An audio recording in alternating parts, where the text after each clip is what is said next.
Okay, everyone, we'll go ahead and get started. So on behalf of the PHRC commissioners, senior management, and staff,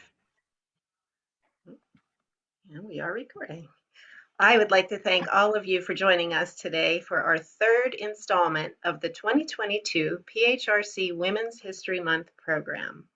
I'm Laura Argenbright, and I'm the Director of Communications for the Pennsylvania Human Relations Commission. I'd also like to give a shout out to all of the amazing women who are taking the time to join us today. Everyone has their own story of challenges and triumphs, and we salute all of you. I'm also very, very pleased to extend a special welcome today to our keynote presenter, Jenna Mehnert Baker, who will be speaking to us today about right-sizing the role of law enforcement in responding to individuals in crisis, a very timely and important topic indeed. And Stacy will be telling you more about Ms. Baker in a few moments. You're all invited to come back tomorrow and join us as we wrap up this four-part women's series with our final presentation at 1 p.m. We're pleased to feature the Honorable Joanna E. McClinton, the Democratic House Leader.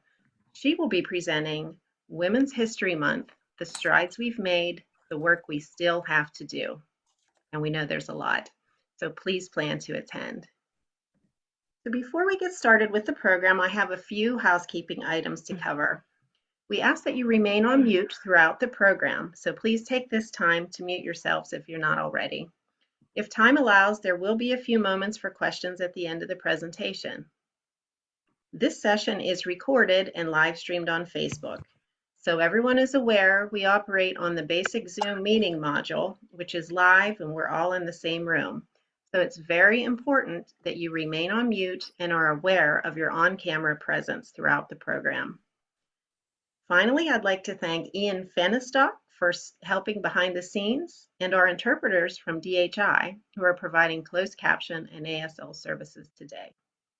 With that, let's move on to the program. Executive Director Lassiter, would you mind sharing a few words with us?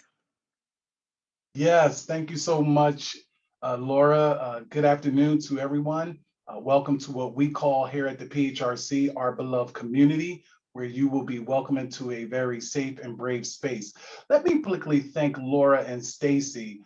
When I conceptualized Women's History Month in January, my goal was to make sure that we had fierce, trailblazing women speakers every week for the month of March. And we've coming to this fourth one tomorrow, and we would have fallen short by just 1 week, but that's okay.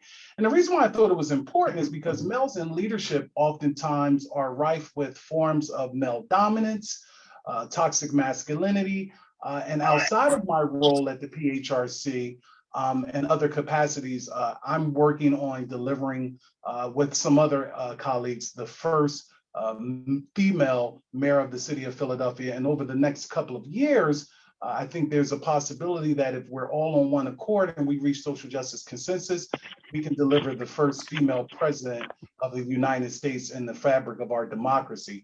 But I'm really, really excited because this is a dear colleague. This individual is a personal friend of mine, a person who supported me in the earlier years of my tenure when we launched the Black Men at Penn School of Social Work Incorporated at the University of Pennsylvania School of Social Policy and Practice. At that time, Jenna was the executive director of the National Association of Social Workers PA chapter, and she ended up taking the vision that I and others had for the organization to a whole nother level from a marketing perspective.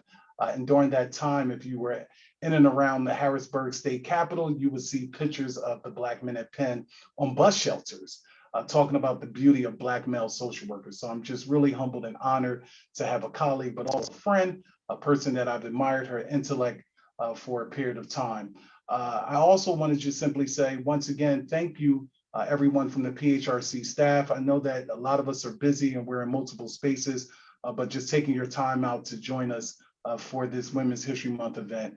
We just want to thank you from all of the commissioners, from myself and from the senior managers. Thank you so much, Laura. All right, thank you, Chad. So at this time, I'll pass the mic to one of PHRC's accomplished women, Stacy Waters. Stacy is the Civil Rights Enforcement and Educational Outreach Coordinator for the Pennsylvania Human Relations Commission, and she will serve as your MC for today's program. Over to you, Stacy. Thank you so much, Laura. And at this time, I would like to also introduce one of our very accomplished female employees, Miss Gerline Leroy, Esquire, who will be reciting Antoine Rose's poem, I Am Not What You Think. Miss Leroy? Thank you, Stacy. Good afternoon, everyone. Thank you, Edie Lassiter, for making this event possible. I'm happy to be a part of such an important event in honor of Women's History Month. It has been a privilege to attend the two previous programs, and I look forward to tomorrow's program as well. I will be reading a poem that was written by Antoine Rose. Antoine Rose was a 17-year-old Black boy who died after a white police officer shot him 3 times in East Pittsburgh, Pennsylvania. His mother wanted everybody to hear the poem, which she wrote as an assignment for honors English 3 years before his homicide. In, please.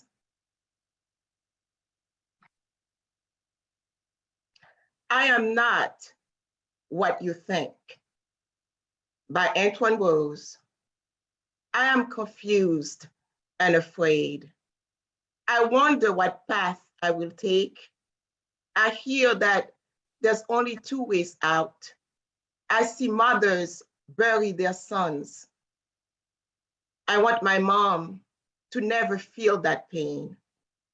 I am confused and afraid. I pretend all is fine. I feel like I'm suffocating. I touch nothing, so I believe all is fine. I worry that it isn't, though. I cry no more. I am confused and afraid. I understand people believe I'm just a statistic. I say to them, I'm different.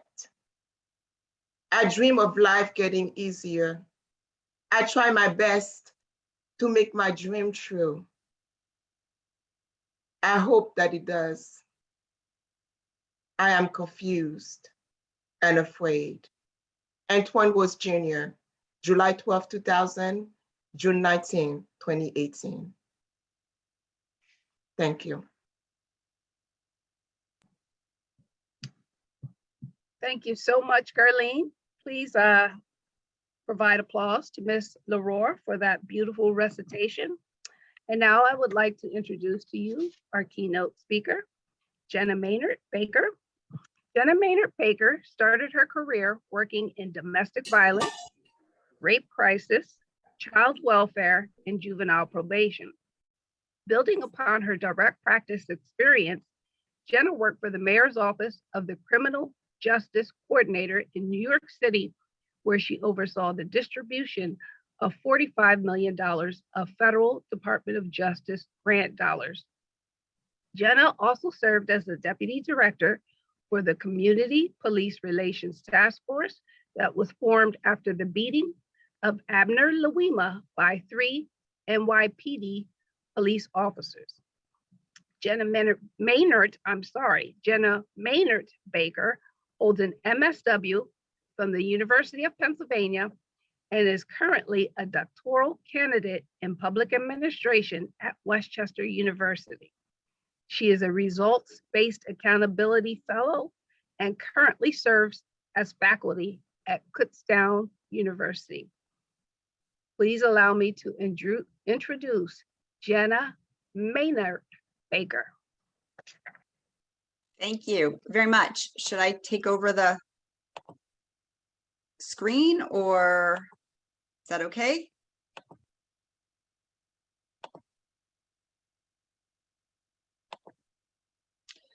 So my name is Jenna, and we're going to talk today about right-sizing the role of law enforcement, specifically in responding to behavioral health calls. There's a whole lot of conversations to be had about the field of law enforcement and its connection with lots of different systems. The one that I have the ability to bring expertise to is this specific conversation. So when I talk about sort of a basic agenda of what I plan to get through is here up on the screen for you, talking about why there's clearly a need for change, the intended versus actual role of law enforcement, our significantly challenged mental health system, the significant impact stigma has, the desperate need we have as a community, as a society, as a nation to build trauma responsive systems.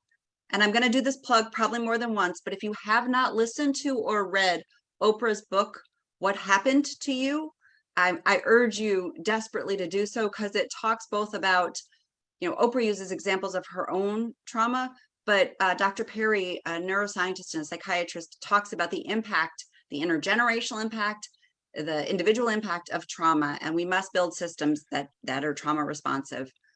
I'm going to talk about the criminalization of symptoms and some 988, mobile crisis, diversion, some things that we can all champion to advance meaningful systemic change that will impact the lives of folks in our community and folks in our own families.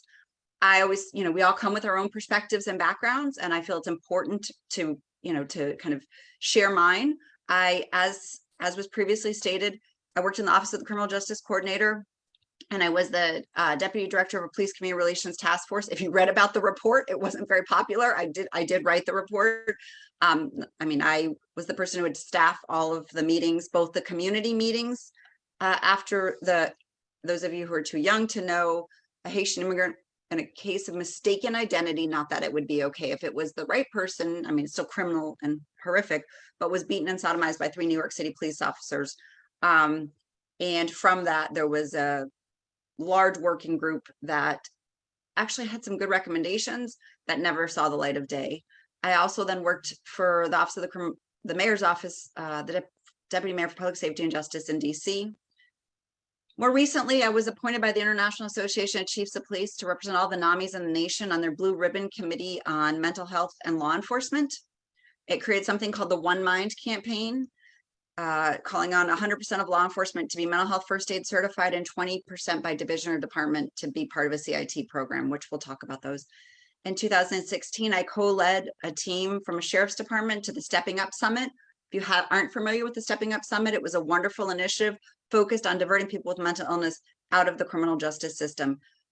Because something that my mentor, Estelle Richmond, knew decades ago and taught me young was that we criminalize people with mental health issues, and we criminalize people with mental illness who are from BIPOC communities at an even higher rate. She had me go around to all the YDCs to talk to the young boys that were in them, because a disproportionate number of Black boys from Philadelphia were on the autism spectrum and had never had the benefit of seeing someone to have a diagnosis. Stepping Up Summit, great initiative. Some good work happening in the Commonwealth related to that. I have testified previously in front of a state advisory committee on the criminalization, to the U.S. Commission on Civil Rights, on the criminalization of mental illness. I successfully defeated an effort, governor's effort, and it literally was like a WWE match, where he continued in every creative way to put people found not criminally responsible by a judge into a prison. I also built a CIT program that had 54 participating departments that was certified at a platinum level by CIT International. And also, interestingly, I own, we each come from different perspectives. I have family members that include a former executive director of the Massachusetts Civil Rights Commission, a successful civil rights litigator, a justice of several First Nations. I also have law enforcement in my family, and law enforcement officers in my family. And I am the proud parent of a transgender child with autism, OCD, and major depressive disorder. And I just will say I have had an experience that was profound to me. When I was 10, a bunch of stuff showed up in our house. I said to my mom, where this stereo came from. She said, your Uncle George died. And I said, well, I don't have an Uncle George. She said, he lived in a hospital. And I said, well, why, Mom? I know everybody in our family. Why don't I know Uncle George? He had premature hardening of the arteries. At 10, that sounded really complicated. At about 35, I said to my mom, I called her up one day. I said, Mom, Uncle George. And she said, oh, he lived with schizophrenia. He had long periods of normalcy, but he was he's very tall, and he was very tall, and so your grandma felt like she couldn't control him, so he lived his entire life in an institution and didn't have any contact with his family.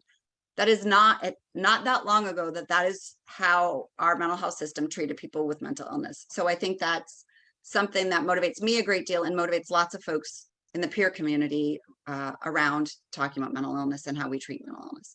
So when we talk about right sizing the role versus defunding departments, and I very much position myself as someone, I have worked for Mayor Giuliani, which it was the 90s, that's all I'm going to say. And I have worked for Governor Rendell and Mayor Williams in DC. And so my goal is to advance meaningful change. And so when we talk about the difference between right sizing versus defunding, you know, and I recognize that folks have different opinions. I'm here to share my perspective. I mean, no disrespect to anybody else's perspective.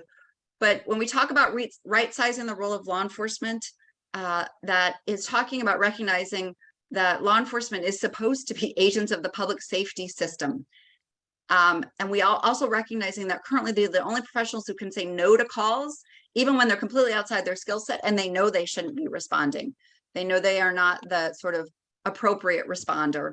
The goal of right sizing, of calls to right size, is to return the role of policing just to protecting the public and responding to threats for public safety, not responding to perceived based on mental illness or race or people's stigma or opinions, not perceived risks, but risks to public safety, and also not responding because other professionals won't do so.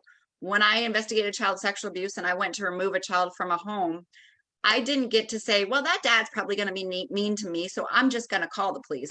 I could have corresponding law enforcement if I had a real reason to be worried about my well-being, but you know, we need to make sure that professionals hold the roles that they are educated and empowered to hold. And, you know, right sizing identifies police as a partner, but not the solution for all problems. When we talk about defunding, there's a sense that police want to be responding to mental health calls. And I can say I've trained over 1,000 police officers in mental health first aid, usually the only woman and definitely the only cop in the room for an 8-hour training, probably tons of times to get to 1,000, obviously. And the challenge is they don't feel, in many cases, they don't feel competent, nor do they feel it should be them or to responding to a lot of the calls that they are sent to. It suggests that the police departments across the nation are the reason we have a fragmented, underfunded mental health system, which we'll get to in a minute. And also it ignores the significant divide within law enforcement. Having been in the roles that I've been in, I have had the benefit of working with some amazing, progressive, community-oriented police leaders. And I have been told to act like a lady, to shut up, that my legs look nice by old guard police. So when we say all of police, as if it's all one group, we're ignoring the significant internal divides that exist between the types of police leadership. And more, we're getting more community-oriented, dynamic, progressive police leaders.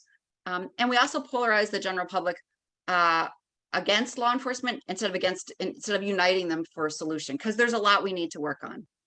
So speeding up. So talking about why this matters, you know, there's really an unknown number of how many mental health calls, because 911 dispatch workers often aren't given very much training. There's not a lot of data collection related to mental health calls and how they are tracked. You know, a homeless person who is causing public disturbance, which is really related to their symptoms of their illness, is that going to be counted as a mental illness call?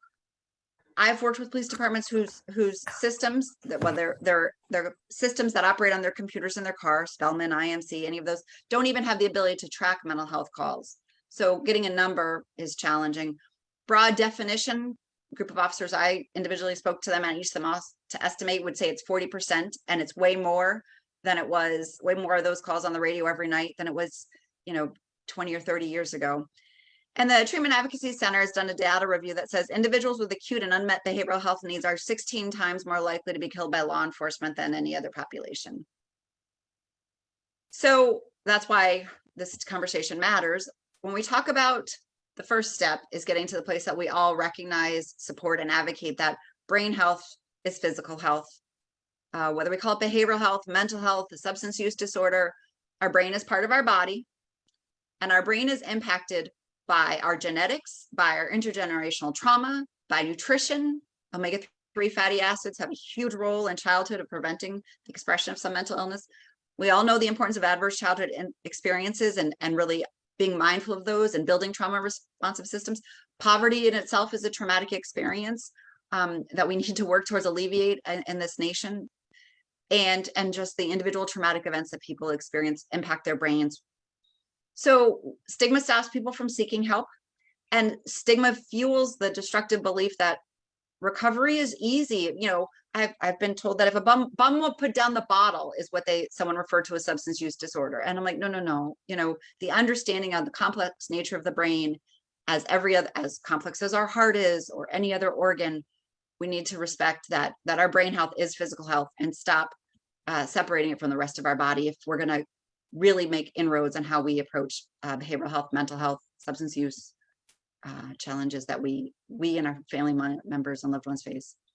The mental health system, you may not know actually that JFK, because of his sister, many folks know his sister had a lobotomy, was institutionalized, decided that psychiatric hospitals should be closed because they were inhumane, and that we needed to build a comprehensive, complex, community-based mental health system. He had a vision, was working on a plan when he was assassinated. So we have never realized that vision, and it is not mental health providers' fault. It is not county MHMR leaders' fault. It is not Department of Health and Human Services or Department of Human Services fault or OMSAS's fault. It is, this challenge exists in every state in the nation, and in every state in the nation, laws are different. And so it is a significant effort that in funding, stigma, the lack of that unified vision continues to perpetuate these challenges. And for the psychiatric survivor movement, which is a robust movement of folks who have experienced really inhumane environments that lacked respect and dignity and worth for them as humans in their treatment, that makes significant challenges for some folks being willing to enter care. And the constant conflict in the mental health system between the right to self-determination and, you know, the involuntary nature of some treatment programs. We talked to a psychiatrist once who said, Jenna, we should end involuntary programs, but you should fund the mental health system long enough to develop relationships that are meaningful with individuals who don't recognize their individualized struggle, and then they would choose to engage in their own treatment. They don't understand they have a condition because people have just been telling them what to do and not exploring how they feel in their own bodies. And we focus on medication, but we don't do a very innovative job of identifying new medications. Talking to pharmaceutical companies that specialize in mental health medications, they dwarf in numbers of clinical trials compared to every other, you know, heart medication, cancer treatments. We're doing very little to understand what treatment could be more helpful for mental health. We criminalize mental illness. You know, a person with mental illness is 11 times more likely to be the victim of a crime than ever perpetrate one. Symptoms are criminalized when there are no other resources available. If you are an individual experiencing a psychotic episode and you're directing traffic, or you're a veteran, you know, from Vietnam landing airplanes in the middle of a road, there should be resources for you that are not an emergency room or jail. And in many places, folks go to emergency rooms to see if they meet the standard for imminent risk to self or others. And if they don't, and they don't stop directing traffic, law enforcement has no other, and other places they do, which we'll get to, doesn't have other resources other than jail in many communities. Some communities they do, some communities they don't. But there's nobody else that can say it's not my problem. And I mean, no disrespect to crisis agencies, but lots of times mental health crisis agencies will have people meet them at the hospital to do an assessment. Law enforcement is the only entity that cannot say we're not responding. I think lots of us would agree, including law enforcement, that they shouldn't be the entity responding. So police are actors of the public safety, not the public health system. And we really need to change society's response to people with mental illness, behavioral health, substance use disorders, and make sure that we require the engagement of numerous systems and invest energy by diverse community stakeholders. Some of you, I'm sure many of you have heard about the rollout of 988. 988 is becoming part of the Lifeline Suicide Prevention Network. So the number that has been the 7-digit number that exists will continue to exist, but 988 in July of 2022 will be launched as, if you hit 988, it'll go to your local Lifeline. SAMHSA has a big effort. I'm related to this. It's obviously federal legislation. And there's a link here that I have provided, which hopefully will be added to the chat for you if you want to look at some more information from SAMHSA. There are calls. About a week ago, the National Council on Mental Wellness did a call with SAMHSA as a guest. There are lots of opportunities to learn more about 988. And really, it is about community diversion, making sure that folks are connected to the supports. It's important to know that those local Lifeline answering call centers are, some get local or state funding, some not. Many lack continuous funding mechanisms, and they often need public support. There's a fact sheet on this sheet about 988 and information about that as well. And you can see that, you know, it's July 16th that 988 will become live. So it's estimated that currently 80% of calls, so people who are in crisis, 80% of the time when they call 988, those are handled at that level and do not require law enforcement or any other response. 988, you know, they're connected to resources, they're coached on options. You know, county level working groups I know are happening all over the Commonwealth to work on the implementation, as well as state level working groups to work on the level of implementation, because obviously it's complicated. And there's a need to ensure that those calls and texts nationally, not Pennsylvania specific, nationally, 70% of texts currently go unanswered. So there's work to be done. And then from that, there's work to connect it to 911, which we'll talk about in a moment. But it's important to realize that call centers are non-governmental agencies that really do need community support. So the goal here, right, is that we build the infrastructure with 988 so that it is, the calls are answered, the call centers appropriately are funded with staff who get training, who make an acceptable living wage. And the opportunity, though, is significant for this conversation. The opportunity is that instead of folks seeing a person who's struggling and calling 911, because that is how come law enforcement responds, they call 911, 911 dispatches them to a place to respond to somebody.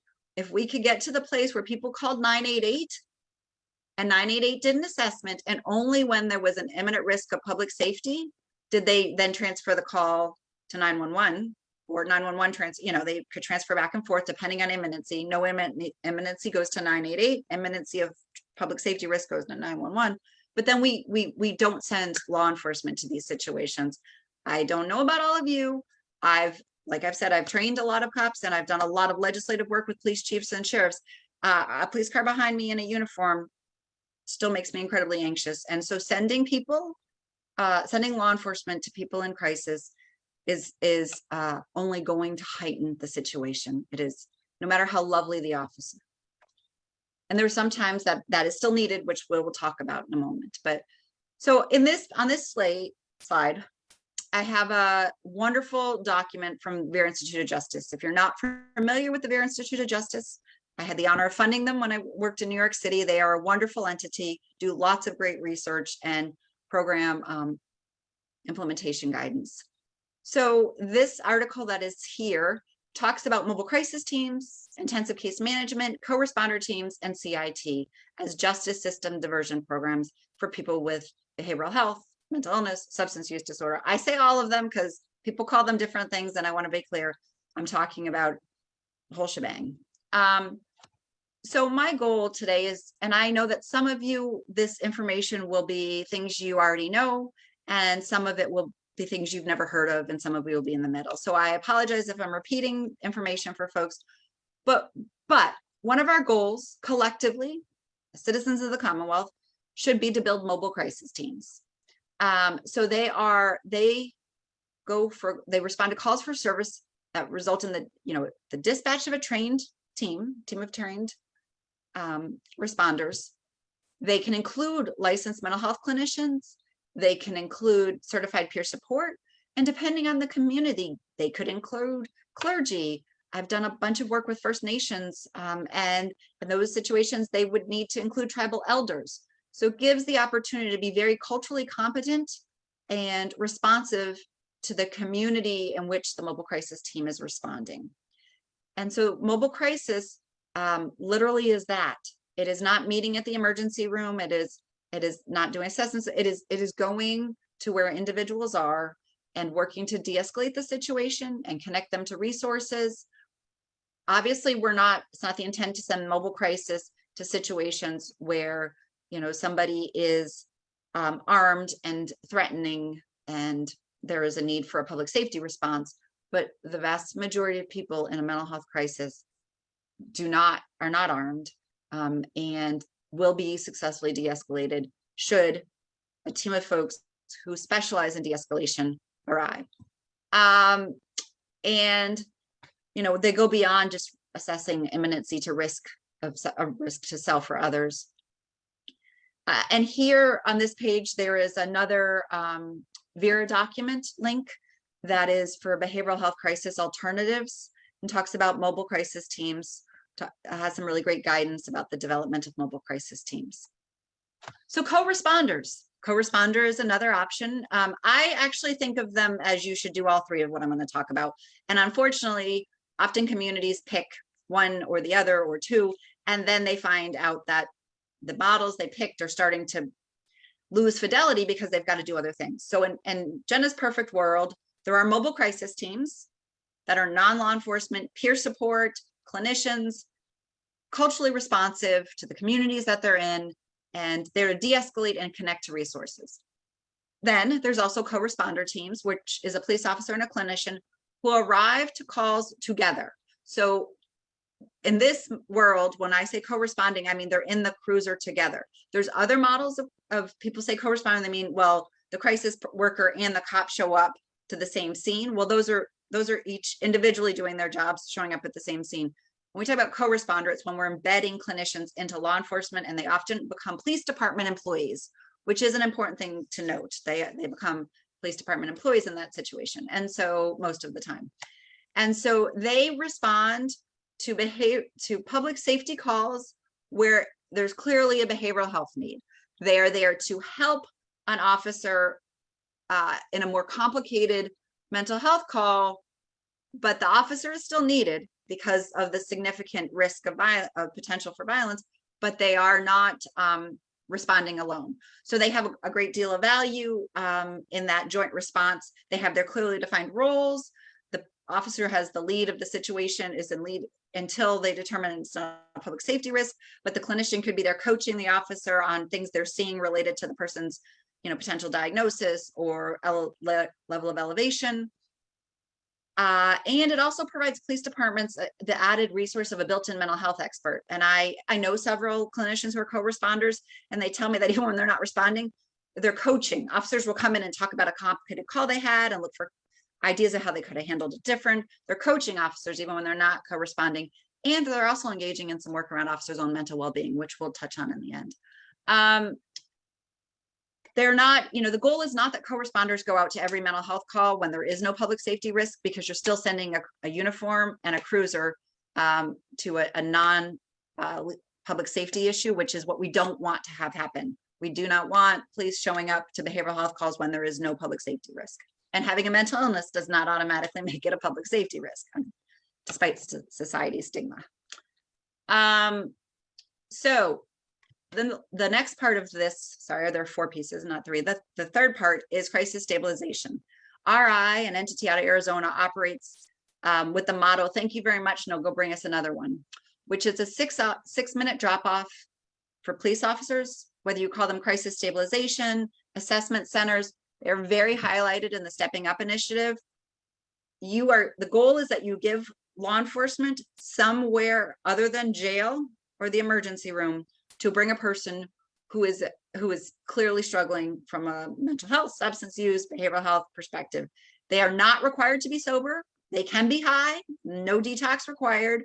They bring them, officers bring them, the staff, which consists of clinicians and peers, bring them in. feed them, shower them, give them, they have a room, they figure out what's going on. There's a clinical assessment. They develop a plan to connect them with services. They may end up in going into an inpatient facility. They may even end up going to jail if the acuity of their action if the seriousness of their action is warrants them going to jail. I mean, having a mental illness doesn't automatically mean you aren't responsible for the action. It can very much mean that, but it doesn't mean that. I mean, it all depends right on someone's if they comprehended what was going on at the time. But before they do anything else, before they bring them to a jail where they may not, depending on, you know, the loveliness of the jail, may not get comprehensive assessment. They may not know if someone was on medication.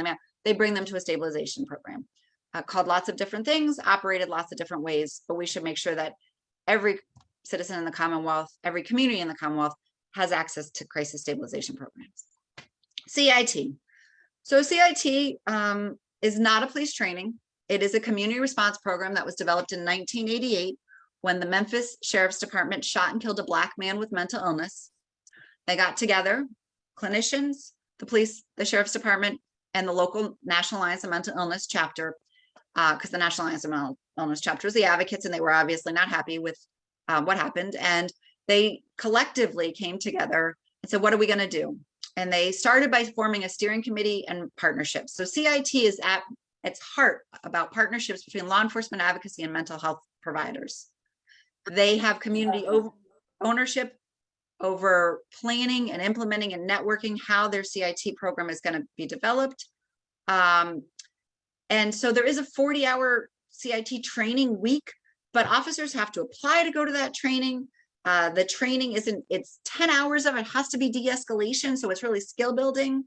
They do site visits where they talk directly to peers about what peers need from them, person with a mental illness, what peers need when an officer responds to them. So it really is sort of training is not a word I prefer. It's really a kind of an awareness, a skill building, a connection experience. Lots of times officers are a little grumpy at the beginning of CIT, and by the end, if not at the end, within 2 weeks after they've had their first mental health call, they give glowing responses to this experience. And then CIT officers they respond to the calls where it's a behavioral health issue or where it's a contributing factor or when 911's not sure. And they also respond to when it's a suicidal call and they have a weapon, right? If there's weapons involved and law enforcement needs to go and it's a mental health issue, it should be a CIT trained officer. Because just like there are guys who want to do SWAT, cops who want to be accident reconstructionists, CIT as a orientation for law enforcement is a specific type of law enforcement officer. And I can say that, as I said, I ran a CIT program of 54 participating departments. And I will point out that the CIT International Conference is in Pittsburgh this August. Great opportunity to go learn more about CIT. Critical aspect of CIT is that it collects data on the number of mental health calls, the disposition of the call. Did did the individual with a mental illness go to jail, to the emergency room? What happened to them? Was there an injury to the peer or was there an injury to the officer? And what other resources were provided? It's a way to start capturing what we don't know about what's happening in the system. Okay, so police training, and I have a whole lot of stuff. I will say that I am finishing my dissertation on the departmental factors that impact officers' actions with the public. And so that's why you see a bunch of research cited here. But important numbers in terms of how we train police officers. There's been a debate since 1907 in this country. Do we train police officers or do we educate police officers? And training and certification by police officers is at the state level.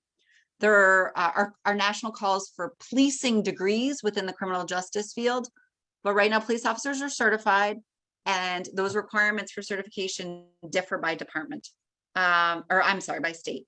And you can see, on average, nationally, 9 hours on conflict management. You think about what police officers do, only 9 hours. 10 hours on community engagement. Most disturbing to me, Massachusetts was identified in 2017 as having the highest number of required de-escalation training hours with only 4 mandated hours. If you think about the significant amount of de-escalation that happens that should happen with law enforcement, and all of the horrific tragedies that we've seen over the last 2.5 years, de-escalation should really be a huge collective push that we empower cops with significant de-escalation skills and mandate a lot more training. Blatantly missing from academies across the country is anything on implicit bias, implicit, explicit bias in general, and only 12 hours average on cultural competency or human relations. So that's part of our solution, has to focus on how are we educating officers. We want them to respond well. We want them to engage in collaborative problem solving. So just community policing as a model is significant. Talked about de-escalation skills a little bit already. There was a recent 16-hour course delivered in Kentucky and in New Jersey. And you see the first set of statistics, the 26 fewer civilian complaints, 28% less force, and 36% reduction in officer injury was for one location. The other location was in New Jersey, where they believe, after doing this 16-hour course with a group of officers, that compared to other similarly situated officers in other large New Jersey cities, they decreased use of force by 40%. That one's a little bit less research from a research perspective, a little bit lacks as much validity as the first research study, but still important to consider. And what we all want is problem solving, interpersonal relationship development, and de-escalation skills. But I just showed you the previous slide about how academies train officers. You'll see those are not the themes. I just want to touch for a moment. I mentioned my dissertation topic. I wanted to understand, I was watching Black Lives Matter rallies, and I saw an officer who had an individual of color on the ground with their knee on their neck, another Black man being held down. And this time I saw an officer come running, literally running, and send that officer flying in the air. And I was like, I want to know what made him do that, the right thing, stop that other officer's action. And so that's, when we talk about departmental procedural fairness, police in the United States will say that the most significant impact on their well-being and on how they treat the public, actually, organizational citizenship behaviors, the most significant impact is how their departments treat them. That's the finding of my research. That's the finding of a whole bunch of people before me as well. And so then, you know, related to that, one of the things that we need to keep in mind, and actually this connects me back to the very beginning, when I was working with Abner Louima's that task force, I got to be inside, you know, 1PP and hear from a whole bunch of officers. And there was a first responder, a young cop who had been the first on a scene where 4 children under the age of 5 had all had their throats slit. And his wife was on home and, you know, murdered. His wife was home on maternity leave with her first baby. He said he walked outside, started crying and throwing up. And his sergeant walked up and said, suck it up or give me back. You're gonna have to give me your badge and your gun. So we need to also be mindful about changing the culture within policing, because the suicide rate of police officers is skyrocketing, and officers are on average die 19 years younger than their similarly situated peers. So I have gone over a lot quickly. You know, the goal here is really to think about how can we design resources and systems that respect the civil rights of all individuals. How do we prioritize training, really moving from training to education to collaborative policing models where police are responding to the public safety calls that warrant a police response, and other professionals are responding to people in crisis where there is not a public safety risk.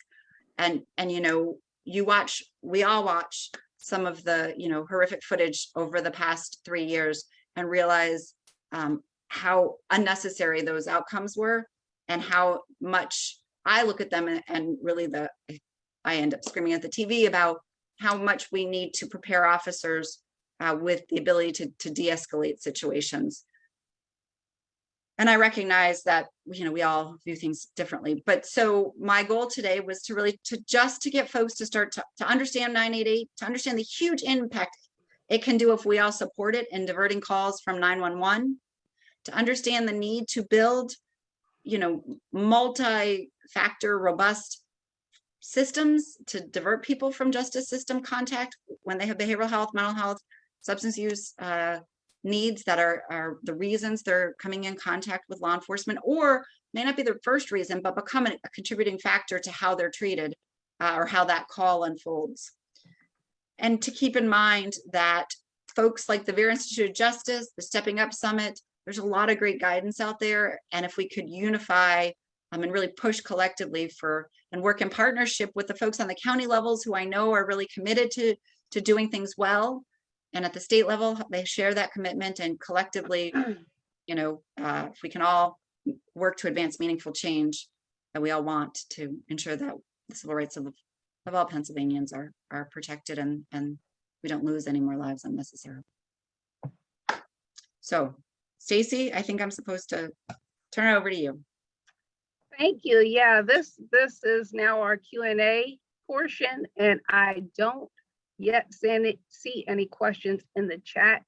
So while I'm waiting, I just wanted to commend you. I like what you said about brain health, and that really there is no separation. You said that brain health is your physical health. We often separate those out. I know in trainings, I've always said there's cognitive versus physical impairment, but I do agree with you that your brain health is your physical health. It makes me think of the book, The Body Keeps the Score, because, you know, anything that's going on with you cognitively, you know, it's going to come out in ways that give you physical ailments. I was curious, I'm not sure if you mentioned, but how did you end up training police officers? So I was running an agency that did CIT, had a contract through a consent decree in the state that I was in to implement CIT.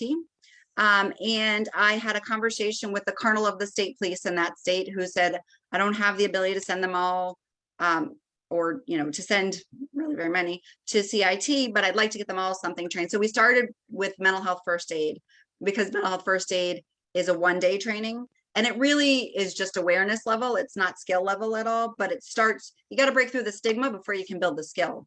And so, you know, and I know some police academies now do provide mental health first aid as part of their academy. The big challenge there is who teaches it. Because one of the challenges, and this doesn't always make me popular when I say this, is you cannot have police officers training police officers on mental health. You need to have clinicians and peers training police officers on mental health. And historically, police academies are largely police officers training police officers. And then they bring in some lawyers to train them on some things too. So I wanted to, if you could really expand that out just a little bit more. And in the city of Philadelphia, under the former commissioner of DBH-IDS, Dr. Arthur Evans, he embarked upon a series of mental health first aid for his workers. Also tried to push it into the community to frame it out the way that you said it, so that a cop will see someone acting erratic in their mind, and they might buy into the racial gaze, but it might be a person who's having a low because they're diabetic. But how do you juxtapose integrating the model of mental health first aid against the backdrop of, and I'm using Philadelphia as an example, the backdrop of a FOP union with like a John McNesby that's just like, we don't need that. And then, so I know that's kind of, well, not a loaded question. If you could tackle that. And then the second part of that is, what police municipalities or boroughs, what police departments in our Commonwealth are actually getting it right? Because oftentimes when we look at, so I'll stop there and then I have a follow-up question. I'll stop there. Sure. So I think there's a variety of strategies. You know me, Chad. So I went the legislative strategy in the state I was in, and it actually became a requirement for certification that for police departments to be certified, they had to have at least 20% mental health first aid, or CIT certified. The reality is that there was legislation that was introduced by legislators who were really frustrated, and so they were trying to make it be 100% of things. But so certification requirements was one way, but it also depends, and I don't know, the FOP in Philadelphia, but what I do know is that police officers know they respond to a lot of these calls. They take a lot of time, and they can be incredibly frustrating. Now, there are officers, in my opinion, who should, I'm a big fan of, if you haven't seen the HBO documentary, Ernie and Joe, it talks about a specialized mental health unit out of a police department, actually in Texas, that they handle all, if it requires a police response, that unit responds. In a bigger city that works, in other places, CIT, where you have specially trained officers. I mean, that unit is also CIT trained, but they're everything trained because that's all they respond to. So I think there's options, and I think it's really talking in somewhere like Philadelphia to the partners about, you got a whole lot of choices here. Law enforcement, you got some choices. What are you willing to do? Because we've got to do something different, because it as it is, where you don't have officers trained, where you don't identify officers who are willing to have the inclination, have the 1 in 4 people have a mental health diagnosis, people's families, it's impacting. Certain officers have more inclination towards it. We don't identify those officers, and if we don't look for them, we don't recruit them. It's the whole thing. I have the same thing about going to historically Black colleges and recruiting for the criminal, for police to become police or probation. If we don't make the effort to recognize that this is a special skill set, we won't change things. So great. Thank you. My follow-up question, just this morning, our director of policy and intergovernmental affairs, Gerline, who read that eloquent poem, we were talking about the concept of when the narrative with regard to the media, and people on all sides of the color line and gender line will see Antoine Rose or Walter Scott running. And they'll say, well, why did they run? But they never ask the paradigm social justice shift, which is, why is that police officer patrolling while racist? And so we talk about, well, that person got shot in the back. Well, if they didn't run, right?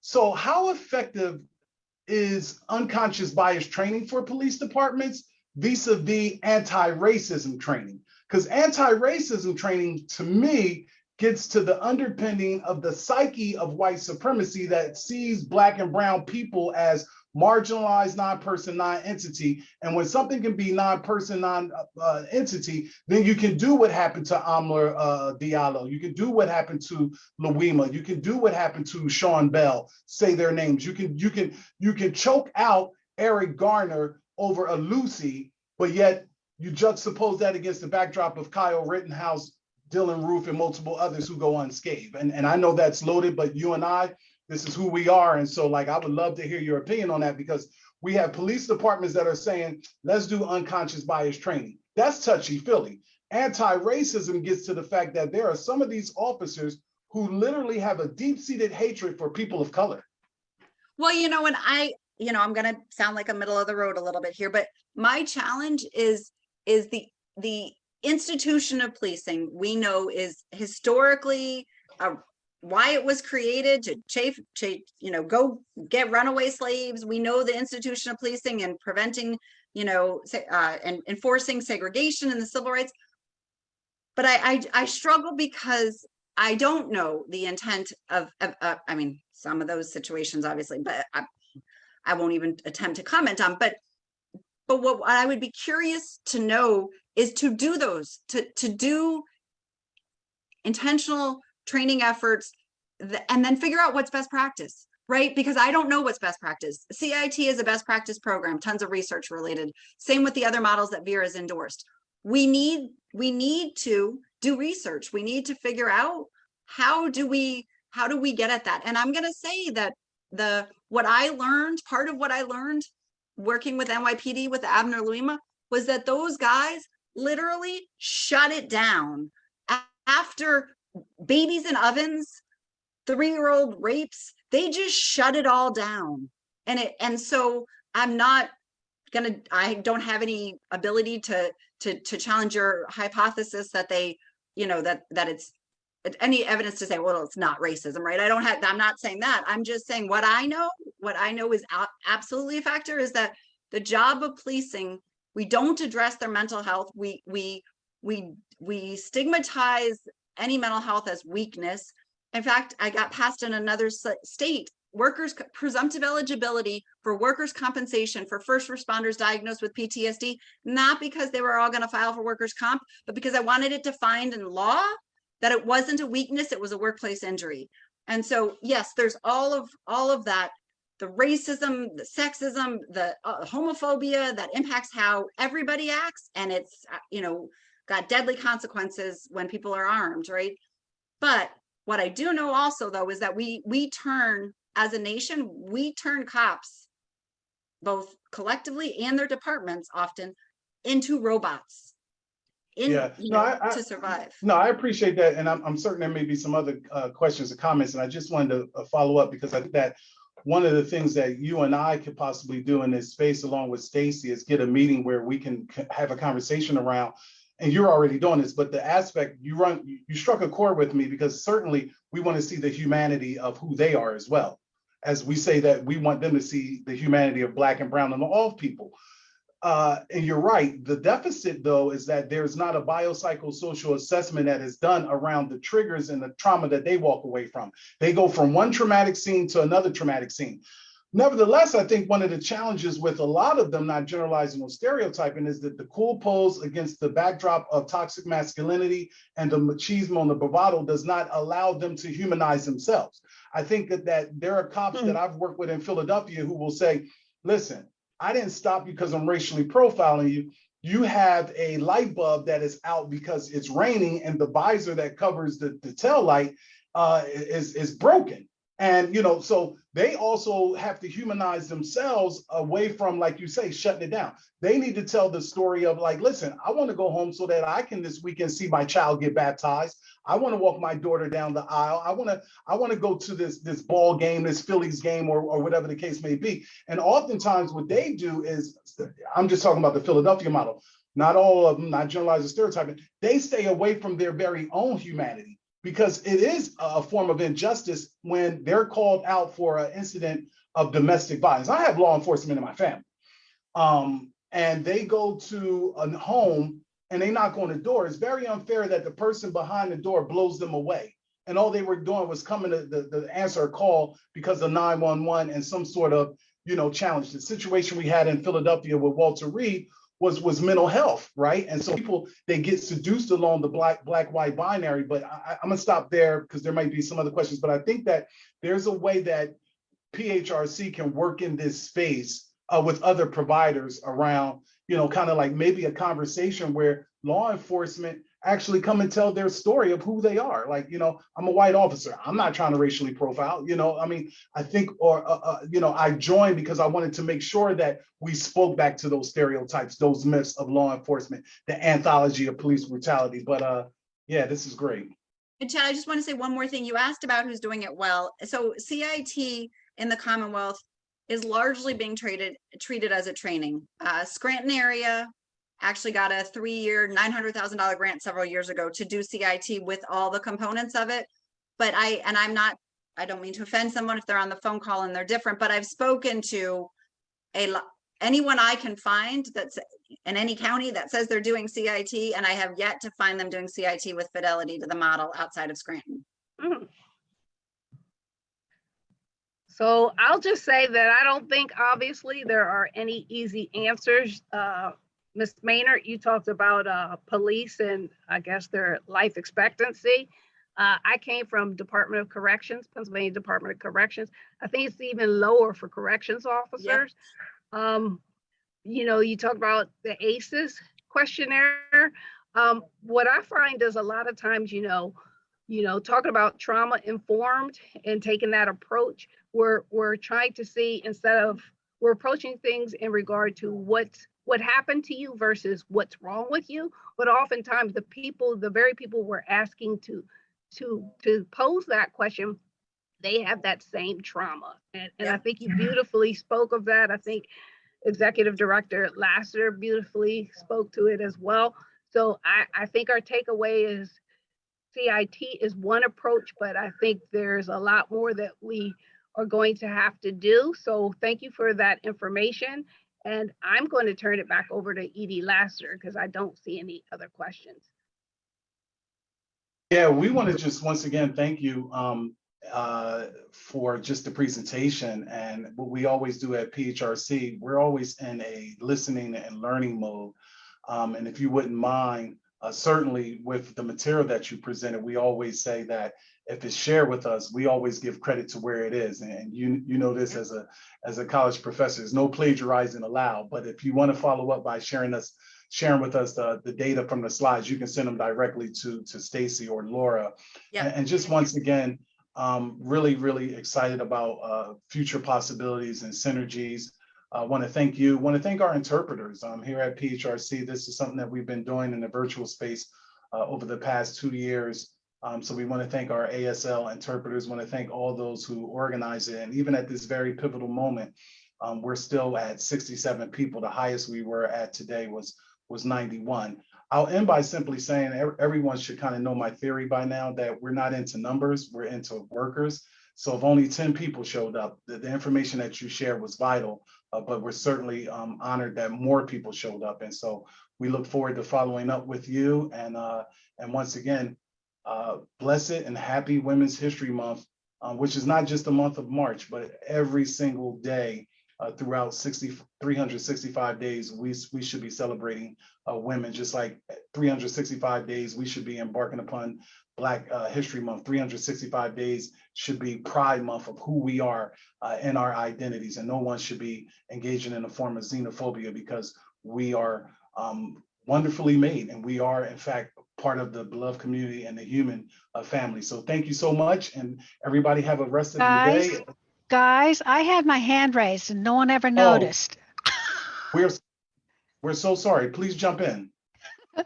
This is Joanne Tosti-Vase. I'm with the Center County Advisory Council to the Pennsylvania Human Relations Commission. I had a couple of comments. I liked what you said about needing to deal with how managers in police departments deal with the trauma in the police. I think that also applies to the social workers who are going out. I had a very personal experience over 30 years ago. I was in a social worker in a mobile unit that went to different places. And I went to this one house and we ended up de-escalating this guy with a gun. His father and I, we were by ourselves and got the guy to agree to go to the hospital. After that was all over, I called my office and said, I'm not coming back to work for this afternoon. I need to de-escalate. My boss told me, quote, unless you're physically sick, you get back here now. I ended up sticking my finger down my throat, gagging that I'm sick, and I went home. But I think no matter who you are when you're dealing with this is a trauma type situation when you get into those scary situations. The second comment was Bellefonte, which is where I live, is a very small community of 4,000. We have a police force of 11. Having a CIT is tough. We do have our chief of police has publicly spoken that they are not trained to handle these mental health cases, and he would like to have something additional to make sure that that his community policing continues and still allows these situations to be handled. In small communities, not the Philadelphia kind, how do you deal with these kinds of things when you only may have 2 cops at any one time, maximum on duty?